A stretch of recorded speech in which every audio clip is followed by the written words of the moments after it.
Hanat bahay ng trending news dito sa DZRJ.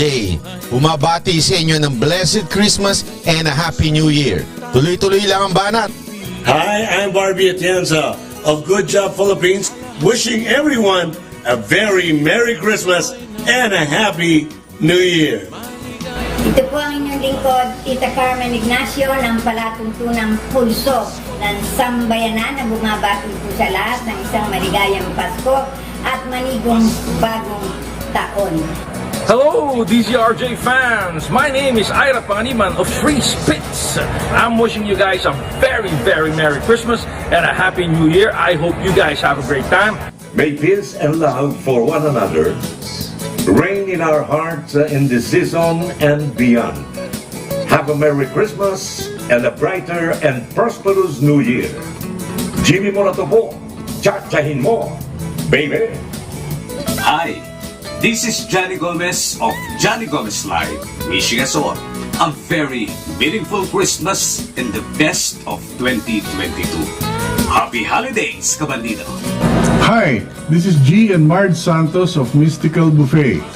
Season's greetings to everyone. Here are warm wishes for a safe, healthy, and COVID-free 2022. Merry Christmas! Hi mga kapuga, dito po ang inyong mga lingkod. Ako po si Mark Lopez. Si Doc Ethel. Maricar Serrano. Darwin Cañete. Tom Berenguer. Manny Biernas.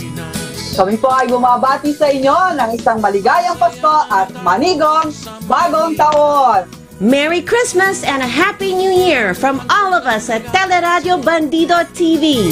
Pasko. Pasko na naman.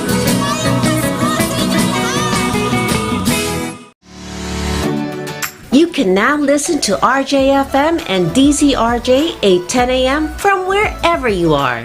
Just type in RJ 100.3 FM on TuneIn Radio, Streama, Radio Garden, and just type in RJFM for online box radio. For DZRJ 8:10 a.m., just type in DZRJ 8:10 a.m. on TuneIn Radio, Streama, and Radio Garden. Happy listening!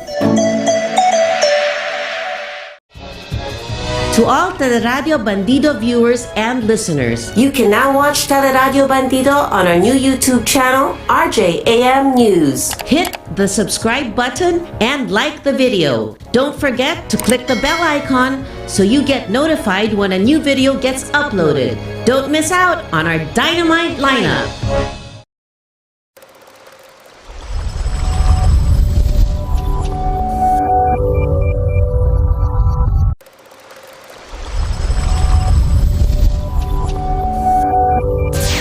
Watch and listen.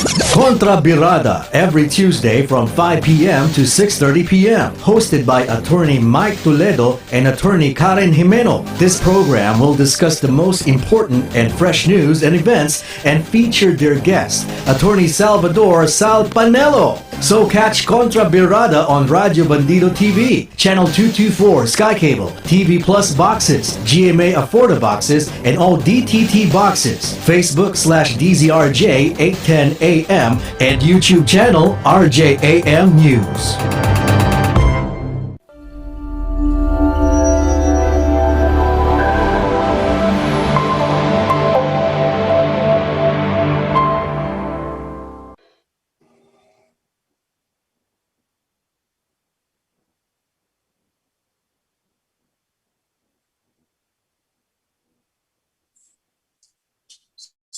Magandang hapon po sa inyo lahat. Pleasant good afternoon to everyone, to all our listeners. Apparently, live na pala ako kanina. Siguro, kagabi nakausap ko si Atty. Karen Jimenez at Karen Jimeno at sabi niya, sasama siya sa atin this afternoon. No? So, we're hoping that she will be joining us. So, good afternoon again, everyone. Welcome to our program dito sa Radyo Bandido. Kontra Birada, kasama ko po si Atty. Karen Jimeno. Kagabi may kasama siyang kaibigan namin na matagal na kami hindi nakita. Dating beauty queen at artista, si Rufa Gutierrez. Nag-dinner sila, pinadala na ko ng litrato, pero hindi po ako imbitado. Kaya sabi ko, sabi ko na lang hello. At sila nag-i-enjoy. Pero late, mga 9:30 na ng gabi nung pinatala nila yung litrato. Hindi na kaya sama sa atin si Atty. Karen kanina, or rather kahapon, dahil daw ay may meeting siya sa Office of the Solicitor General, no? So OSG, kaya hindi siya naka-join dahil medyo naipit ang schedule. But hopefully, she will be joining us later on. And of course, we're hoping as well that Secretary Sal will be joining us in a bit because there are a lot of questions that we would like to ask Secretary Sal. Marami tayong mga katanungan, lalo na dito sa latest development sa pag-withdraw ni Senator Bongo as a candidate for the presidency. Ang narinig ko ay hinihintay na lang ng COMELEC because I think following the rules of the COMELEC, I think he has to formally appeal, if I'm not mistaken. Kailangan siya pumunta doon at i-file niya ang kanyang withdrawal. So unless that happens, siguro, you never know. Things may still change. Pero ang pakiramdam ko po at pakiramdam ng karamihan ay yan na yan. That's the final decision. And if that is the case, he will be in the Senate because hindi naman mawawala yung pagka-senador niya. Kanina, si aking kaibigan, si Mr. Ray Langit, kasangga mo ang Langit, was the show prior to this. At we would just like to greet my good friend, Mr. Ray Langit. A pleasant good afternoon, magandang hapon po, Ray. At as always, siyempre, susuportahan ka namin sa lahat ng iyong gagawin at ginagawa. At talaga yung boses mo, up to now, iba pa rin talaga. Pag naririnig mo, ibang lambing, iba yung modulation. Gayahin ko man, ay mahirap talaga. Iba talaga. Alam mo po, maybe for most of you do not know, but years ago, several years ago, nakasama ko rin si Mr. Ray Langit sa isang programa sa Channel 9. Si Dong Puno, if not mistaken, and with Montul for si Atty. Karen. How are you? Hi, Attorney Mike. Good afternoon. Mukhang maaga tayo nag-start ng programa. Oo nga. Usually, 11:30. Kaya nakatingin pa ako sa cellphone ko nung biglang nakita ko na lang na live na pala. Pero medyo maaga ng konti. Early bird ka. Yeah, maaga ng konti, naaga ng konti. But okay lang. Okay lang naman. That also means maybe we can end a little earlier. Kasi maaga tayo nag-start. Kamusta na? I just told them that last night you sent me a photo na kasama mo si my old friend Rufa Gutierrez. Nag-dinner kayo. I know. Yes, that's why we were catching up. That's why we were trying to call you to say hi together.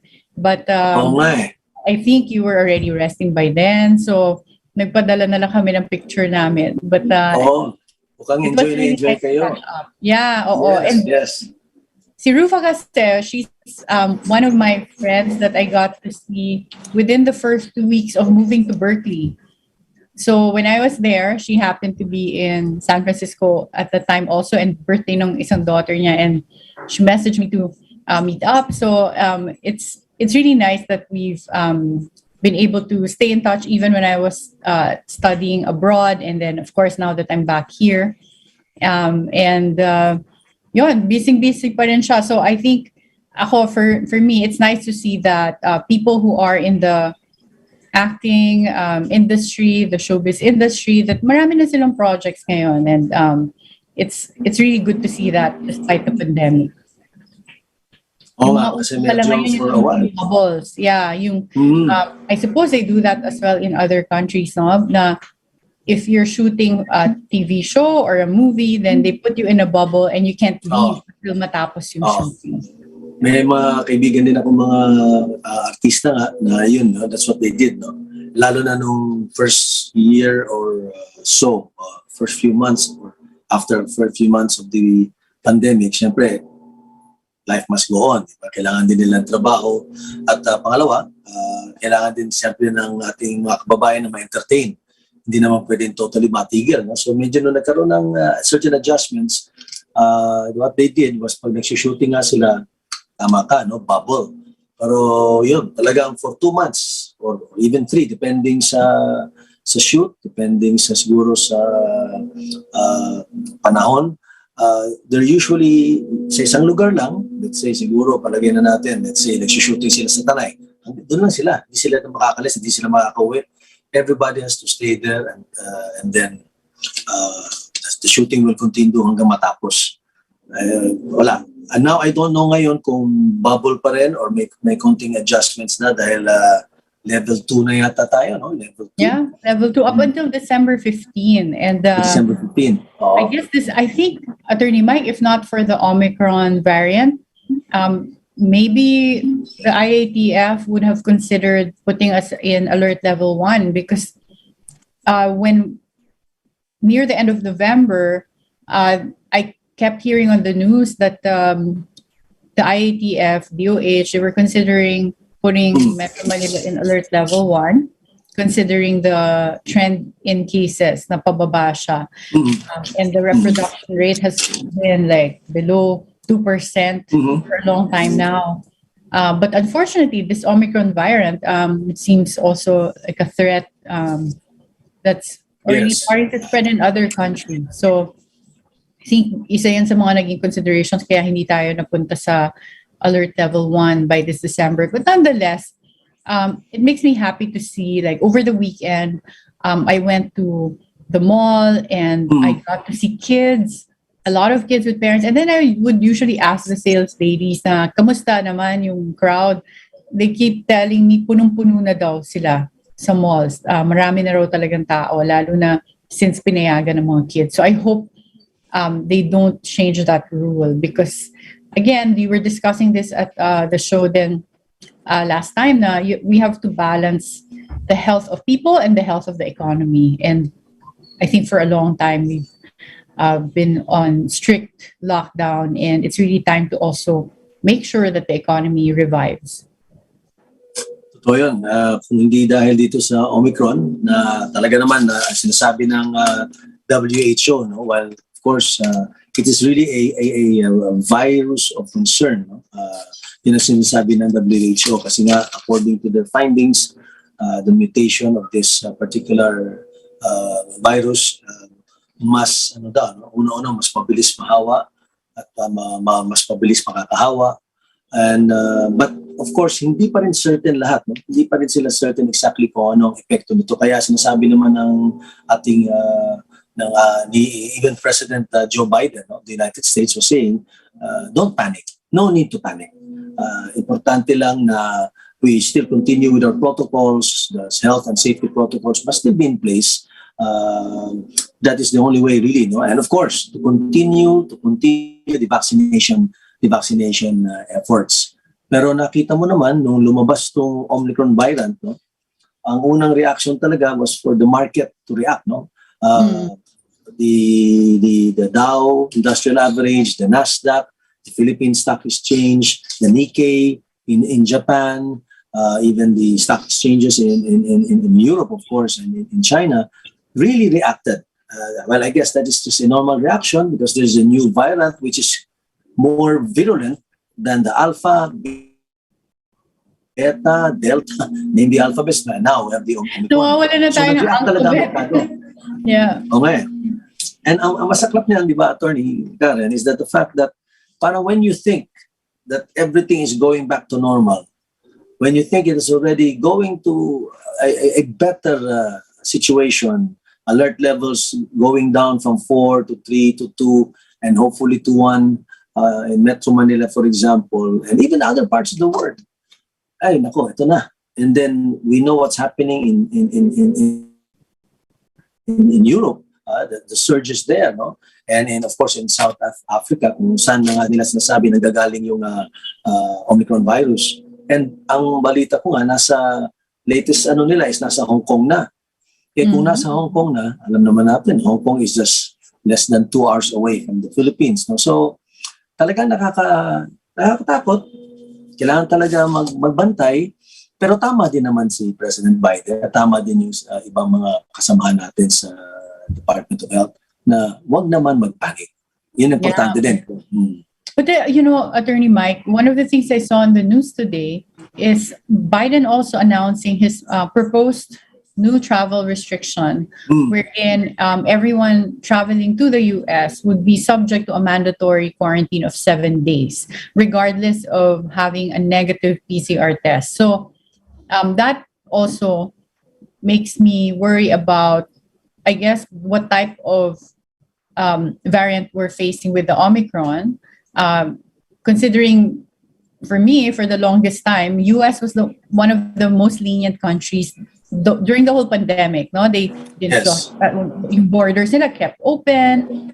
They didn't prohibit travelers from coming in and out, and even nung height ng pandemic, wala silang quarantine requirement. So this is still just a proposal, but if it's passed, kind of sends us a message about what they perceive with this Omicron variant. And I hope it doesn't trigger another wave of closing borders and being strict about travel, because the past month we've seen a surge in travel again domestically. Boracay, all the other destinations, dumadami na ulit yung mga tao. And I think if we start letting foreign tourists in, malaking bagay yan for the tourism industry. Tama ka. Kasi talagang ang tinamaan talaga, isa sa mga talagang sektor na tinamaan ng talagang malakas, apektuhan talagang mabuti is the services industry, no? Specifically tourism. And even now the airlines, no? I recall the CEO of Emirates recently announced that with this Omicron variant and its effects again on travel, they are worried that by December, for example, there will be a lot of restrictions from the various countries. Yun nga, kagaya na sinabi, no, mga various restrictions. Kasi pag may restrictions, syempre, yung traveler nadi-discourage din bumiyahe, no? Kasi masyado ng maraming sakit ang ulo para lang makabiyahe. Pangalawa, syempre may takot din, no? Baka magkahawaan. So sabi niya, pag December is usually the time na yung airlines nakakabawi. Maraming bumabiyahe, nagbabakasyon, spending time with their families, or they would want to spend Christmases in other parts of the world instead of their own homes, no? Eh, sabi niya, pag ito ay the variant will dampen the appetite for people to travel, mawawala ng gana ang mga taong bumiyahe, sinasabi niya, naku, baka daw masakit na para sa airline industry. It would really hurt the airline industry so much. And they have been hurting. Alam naman natin, no? Even our own Philippine Airlines, nag-file na ng bankruptcy proceedings, no? Chapter 11 bankruptcy proceedings in New York. Diba? And we make it, para lang sa ating mga tagapanood, it's a way of making sure that the company still survives, assurance that creditors will be paid, and allow the company to operate para makapagbayad kaysa bumagsak ang kumpanya.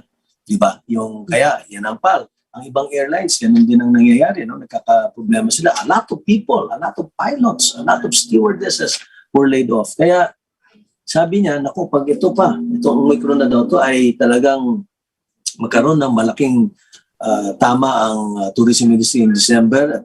Medyo, sabi niya, naku, talaga daw mahirap for the airline industry. Yeah, and that's another thing, perhaps, Attorney Mike, that maybe you can enlighten us about, because I used to follow yung updates about Philippine Airlines and all the other airlines that were reporting their losses. So now that PAL has filed for bankruptcy, are they going to then cease all operations, or it's just going to be more of restructuring? What operations will continue. Operations will continue because by allowing the company to operate, that will in effect give confidence to the creditors, no? Lalo na sa creditors in the United States. Kasi kasi may mga creditors sila doon eh. So they had to file those proceedings. If I'm not mistaken, I believe it was in New York. And from what I gathered, it was a successful filing, negotiations, etc. Dito sa Pilipinas, that's another issue naman that they have to deal with. Pero as far as operations is concerned, or are concerned, tuloy-tuloy po yan. Tuloy-tuloy. To allow the company to recover by allowing it to fly. But the problem is, even if you have, if you are able to operate, even with a limited staff, or limited flying time, or limited flights, siguro, kung magkaroon na ng mga restrictions again, o magkaroon ng mga lockdowns again, wala din, diba? Yeah, I agree. And the effect of that bankruptcy filing would help at least manage yung payment ng debt. Yes. Yes. Because yes. creditors can't just swoop in and then start selling assets. No? Correct. That's the essence of it. Parang hindi pwedeng pumasok lahat, baka lang kukunin yung mga assets o kung ano man. No? So tuloy-tuloy. It's a good thing. It's a good thing actually that this developed. Kasi ano din natin yan Yan ang ating national airline. Airline. The oldest, if I'm not mistaken, yan ang pinaka-oldest. The oldest airlines in Asia. So. Oh wow! I didn't know that. That's a new trivia I learned today. Yeah, I believe it is the oldest, and I think with the PAL management naman na nakaupo dyan ngayon, and with the support of its chairman, of course, Lucio Tan, si Kapitan.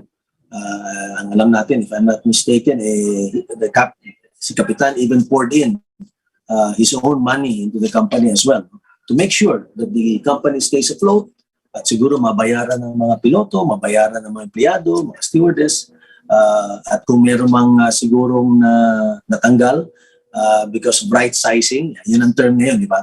Hindi retrenchment, but right sizing para politically correct. Diba? And it sounds positive, right? Oh yeah, it sounds very positive. Yeah. Importante lang naman mabayaran ka ng sapat. No, that's important because talagang that's the reality. No? Marami talagang mga kumpanya, not only the airline industry but a lot of companies, no? Especially related to tourism. Like, for example, hotels. Kita mo naman ano nangyari sa Shangri-La. Yeah. Makati. Oo nga Nagsira na sila. Yeah. And but ang gastos talaga ng airlines, and for them to operate, nakokonti lang yung pasahero, they're basically gonna operate at a loss, no? This actually reminds me of a joke. I don't know if you've heard this, Attorney Mike. How do you make a millionaire? Yeah, I heard that, but you can say it. Yeah. Have a billionaire buy an airline. Yes. Yeah. So it is a very intense, capital intensive business, and then very difficult to make profit from unless you really operate at the capacity that is optimal. Otherwise, you operate at a loss. So, napaka-tricky. But then again, kung wala namang airlines, then it's also going to affect the rest of the economy worldwide, no? Like having limited travel options, and also, I think for just also the reputation of a country, yung may flag carrier ka na airline, is also important as a signal of the development of a country. So, yeah, I hope we are able to see PAL for a longer period of time. Yes, I'm sure PAL is here to stay. I'm confident with the management and of course with the support of Kapitan and with the support of the Philippine government somewhere along the way. PAL will continue to fly. One advantage that the other airlines have, for example, like especially the airlines operating in the Gulf states, no? You have Emirates, you have Qatar, and then the one from Bahrain, Etihad. Ang lamang nila kasi, subsidized sila ng gobyerno. So, subsidize yung fuel or subsidize certain items. So, malaking bagay yun. Kasi pag subsidize ka, you can actually, of course, charge lower rates, which will attract more passengers para sa iyo. Pangalawa, pag nagkaroon ng problema, gaya na nangyayari ngayon, medyo mas mahaba-haba ang PC mo. Of course, nakakalamang talaga yung mga Gulf states na yun dahil some of them are rich in oil or rich in gas. Like for example, Qatar is very rich in gas. The economy of Qatar was built on gas, but it is one of the richest countries in the world now because of gas. And I'm sure they have access to the necessary aviation fuel, which is subsidized by government. Kaya doon sila nakakalamang yung mga airlines na yun. PAL is no longer owned by the government. It used to be, if you will recall. For a time, it was government-owned. GSIS, isa sa mga through GSIS, if I'm not mistaken, and maybe even SSS. But now it's, as we know, it is a fully private company. Kaya talagang very challenged. All the airlines now, even the budget airlines, medyo challenged talaga sila lahat. Kaya nga, sana talaga na itong Disyembre, sana talaga, yun lang nga eh. Kung magkakaroon na naman ng mga lockdowns, magkakaroon na naman ng crisis of confidence, no? Walang ka na talaga ng may kaba ka na para pumayahe, all those things, no? Medyo, that will really affect the industry. Yeah. And but I've had friends who have been traveling a lot lately, going from US, Europe. They have been able to do it safely. Like they've gone and back without getting sick. So I think it's really important for people to also start restoring their confidence in travel, no? Like me, actually, last year during the pandemic, I traveled a lot because even in the US, when they switched all our classes online in Berkeley, I went from California to Florida. So at the height of the pandemic, I took a flight. And the time, wala pang ang protocols. But like the first time, kami yung mga first few batches ng flights na require na ang mask, wear a mask. Although I can't remember if it's required the whole flight, pero ako for sure hindi ko tinanggal. And then after that, at some point, I also flew from my area in Titusville in Florida to Miami. So I did a lot of flights, and then from Florida back to California again, and then of course from US to the Philippines. So na-experience ko what it was like to travel at the time ng height ng pandemic. But and the rules kept changing. So yun lang yung nakaka-worry because sometimes you don't know if you're gonna get stuck. And like in my case, because the rules kept changing, yung date ko to go home from US to Manila kept moving as well. Bigla na lang ako makatanggap ng text na your flight has been moved. And then after ilang move na times na na-move siya, biglang canceled na. And then when I was already, meron na talagang flight na pabalik, bigla na lang kami yung na-reroute to Cebu instead of Manila. And we were the first group to arrive in Cebu, and we had to quarantine there and then take another flight from there for Cebu to Manila. At that time, biglang naging hotspot pa yung Cebu. So I think personally, the virus by itself, it's manageable because that time hindi pa nga ako vaccinated, but now all the more with the vaccine.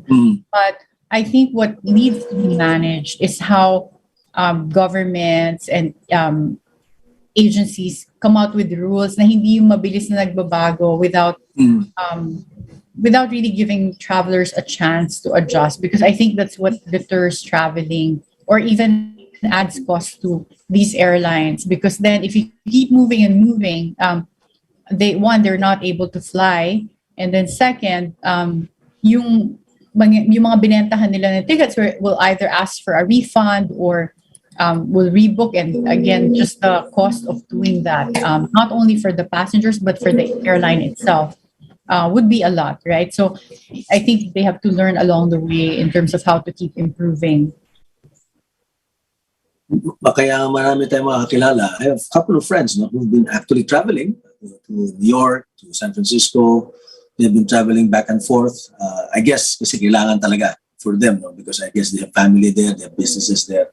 Pero yun nga, sometimes depending, I guess, sa airline, depending sa lugar, kagaya na sinabi mo, bigla na lang ika-cancel yung flight mo. So masisira talaga yung schedule mo because they have to cancel it. Because precisely, nag-evolve talaga yung mga rules in between. May kilala nga ako, I had a meeting lately with a potential major investor on the telecommunications industry, on the